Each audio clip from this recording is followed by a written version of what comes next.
Let's talk about the brain. Deep inside, there are these mysterious bright spots that start appearing on scans, especially as we get older. So what are they? And could the answer be hiding in our DNA? That's what we're going to dive into.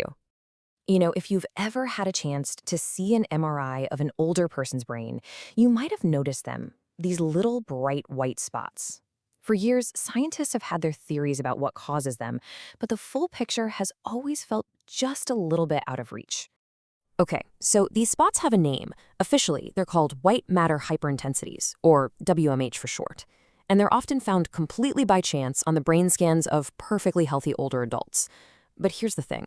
Just because they're common doesn't mean we completely understand them. And that's exactly why figuring out where they come from is so important. To kick off our investigation, let's look at what scientists have long thought were the main causes. You can think of them as the usual suspects.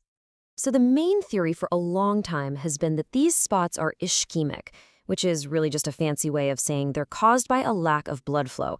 And that makes a lot of sense when you look at the known risk factors, right? Things like high blood pressure, diabetes, heart disease, they all mess with our blood vessels. But, and this is a really big but, here's where the mystery really starts. As the research points out, these risk factors, they just don't tell the whole story.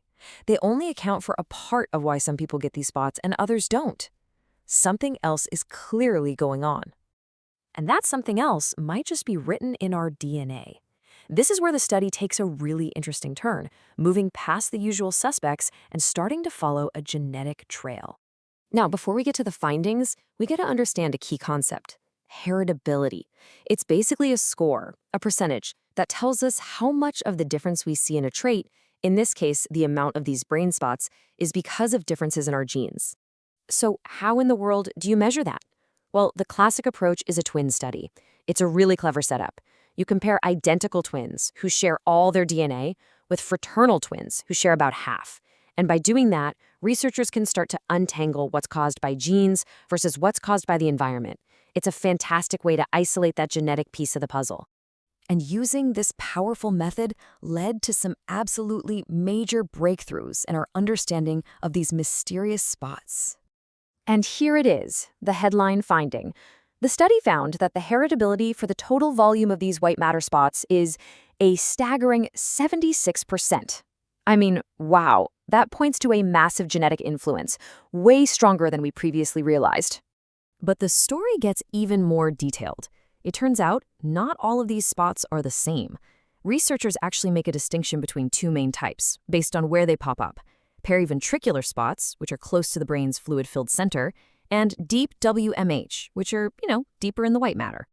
And as you can see here, the genetic link actually changes depending on the location. The heritability for those deep spots is a super high 77%, while it's a bit lower for the periventricular ones at 64%. This is a big clue that they might have slightly different causes. The plot thickens even more. The study found that across most parts of the cerebrum, the genetic influence on these spots was consistently stronger in women than it was in men. This suggests that our genetic vulnerability to WMH might actually differ by sex. Age also plays a really fascinating role. If you look at this graph, especially that dashed line for the deep spots, you can see that the power of genetics declines pretty sharply after age 75. It seems like as we get into very old age, other non-genetic factors might start playing a bigger role. This is such a powerful way to see the data.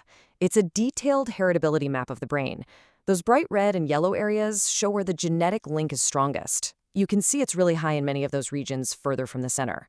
The cooler blue areas, closer to the middle, show a lower genetic link, which lines up perfectly with what we just saw in the last chart. So after following all these genetic clues, what does this new, more complex picture of white matter hyperintensities actually tell us? Okay, let's just quickly recap what we've learned. First, WMH are highly heritable, but that genetic link isn't a simple, flat number. It's really nuanced. It changes depending on where the spot is. It seems to be stronger in women. And it can even become less of a factor as we get older. So the main takeaway here is that this isn't a simple story of a single brain spot gene.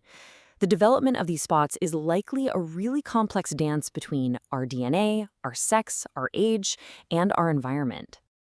And that leads us to the next frontier in this research, because even though we know genetics are hugely important, The specific genes we've found so far only account for a tiny fraction of that massive 76% heritability.